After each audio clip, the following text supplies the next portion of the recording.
First की takeaway is work hard, do your best and leave on God to do the rest. Obviously आप अपना कर्म करते जाओ और उन पर भरोसा रखो और बाकी तो उनके ऊपर है. Second point is we must understand that in difficult times we need assurance, motivation and a sense of security.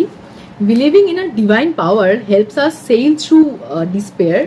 One must perform abhyasa and surrender to God to find inward strength during difficult times. तो भाई जब हम लोग difficult time से जा रहे हैं तो हम लोग के अंदर जो स्ट्रेंथ छुपा है उसको जानने के लिए हम लोग को डिवोट करना चाहिए उनके ऊपर, ताकि वो हम लोगों को वो पावर दे, वो ताकि वो जो आपके अंदर है वो निकल के आए कि हाँ मैं इस डार्क फेज या डिफिकल्ट फेज के साथ गो थ्रू कर पाऊँ. ठीक है.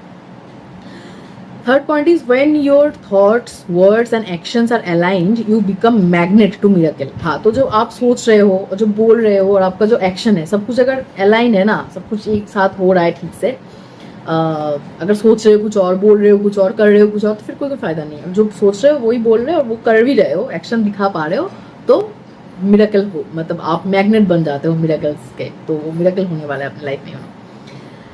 Next point is the ultimate purpose of life is to find God. At the end consciousness merges with God and it leads to self realisation. Obviously जब आप एक बार आप जान लोगे ना कि उसके ऊपर कुछ नहीं है, जो प्रेम भक्ति है, जो गॉड, उनके ऊपर और कुछ नहीं, आप एक बार जान लो तो फिर और कुछ डिफिकल्ट हो ही नहीं सकता आपके लाइफ में कोई भी चीज़ समझने में. तो दैट इज़ अ थिंग.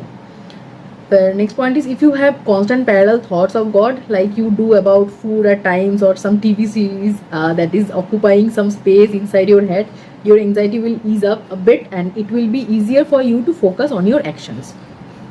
तो वही you know parallel thought same thing. जब आप कुछ भी करोगे वो पैरेलल थॉट में वो रहेंगे आपके, तो वो डिफिकल्ट नहीं होने वाला है. क्योंकि इतना चीज़ तो होता है कि ये सीरीज़ देखना है, वो करना है, कितना सब कुछ तो हम लोग माथा में ऑलरेडी सेटअप करके रखते हैं. तो उनके बारे में याद करना वो भी आपके माथा में हमेशा होना चाहिए.